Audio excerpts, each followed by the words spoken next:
Hi everyone, Kathleen Brooks here. Thank you for joining us for our Market Live. Now, it's the start of a new quarter, which is always exciting, especially when it's the last quarter of the year. We've just finished the third quarter, which is typically a really bad quarter for stocks, but actually the bulk of global indices, they managed to buck that trend. Asian indices, they did outperform Europe and US indices. The S&P 500 gained about 5% last quarter. Some notable performers, including Tesla, really played catch up. It was leading the Magnificent Seven at one point.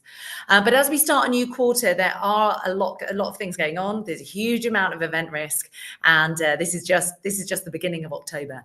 So to start things off, we have seen Middle East tensions rise. Obviously, Israel has launched some ground offensives in Lebanon. But what's really interesting and confusing for some investors is that the oil price is actually declining. Now, there's a couple of reasons for that. Number one, yes, the news flow out of the Middle East is incredibly important for markets, but so far it looks like it's contained. Iran hasn't retaliated against Israel or the US for that matter, and there are calls for a moderate reaction from both sides to this. So oil is not reacting too much to the Middle East tensions at all. Added to that, there's a lot more supply coming on board from OPEC Plus. They're meeting on Wednesday. They're not expected to change their plans to revive their production after 2 years of production cuts. So that production is going to be revived from December and into 2025.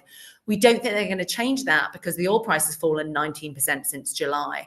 Added to that, Libya, they're also bringing on board more supply. So we've got a bit of a supply glut as we look to the new year ahead, and that is weighing on the oil price. Now, it's back down at about $71 per barrel, but it's really interesting that it's not reacting to the Middle East news, and that's because of supply-demand factors, with demand, again, over the next few years expected to decline compared to current levels, and that's really having the biggest impact actually on the oil price. The other thing to note is that gold has been rallying a little bit, still not at those record highs from last week, but it is reacting to news in the Middle East, so it's worth watching that. Now, the one thing we would say, if we do see an escalation in tensions, for example, Iran really getting involved and maybe fighting with Israel head on, that we think will impact the oil price. So it's still a fluid situation, and it is worth watching the news flow. But for now, oil price very much down in the dumps. The other thing worth noting, Eurozone inflation, that was the key data release today on Tuesday, and inflation fell below the ECB target rate. It's now at 1.8%. So that's the lowest level for the best part of 3 years. And this has really ramped up expectations that the ECB will cut interest rates when they meet on the 17th of October. We have now got more than a 90% chance of another rate cut from the ECB. And it's interesting dynamic that's going on in the market, because on the one hand, you've got the Federal Reserve. Jay Powell was talking on Monday. He actually scaled back and rode back on expectations that the Federal Reserve would cut by another 50 basis points when they meet in November. On the other hand, you've got the market ramping up bets that the ECB might do more than just 25 basis points at this month's meeting, and potentially their meeting in December as well. So there's about 63 basis points of rate cuts now priced in for the ECB at the end of the year. So they are really playing catch up with the Federal Reserve, and that's playing out in the FX market. So the euro, the weakest player, G10 FX player today, and we expect that weakness to continue. Now, we've got about 110.70. That is a really key level for euro dollar rate. Now, the other thing I wanted to show you, just to see how sharp that decline was the oil price. So I've got a chart that's going to come up on the screen really shortly. There you can see it's really fallen. So it's not quite at its lowest level of the year yet, but it is getting there.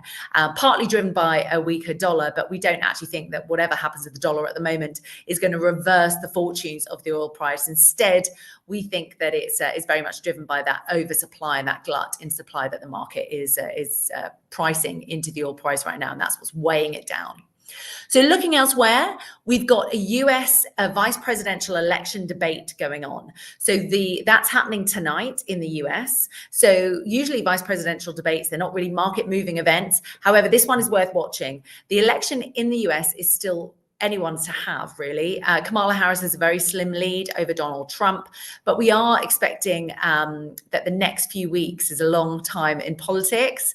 And again, as we've said, the biggest risk to markets right now and to the US economy is that we don't get a clear answer. And so there is no president for a number of weeks after this result, and there's no clear winner. So I think that's definitely worth watching. Also, Boeing, that is one of the biggest movers in the pre-market in the US, and that's because it has announced that it may plan a $10 billion share issue.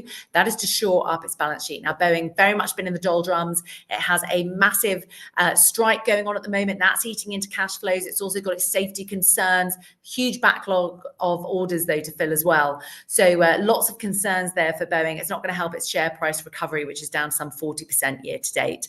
But Boeing is one of the weakest shares on the US markets as we wait for the US Open. Also, looking ahead to this week, we've got non-farm payrolls, and we're going to have a lot of market commentary around that ahead of Friday's release. So please join us then. Thank you so much for joining today, and we hope to see you soon.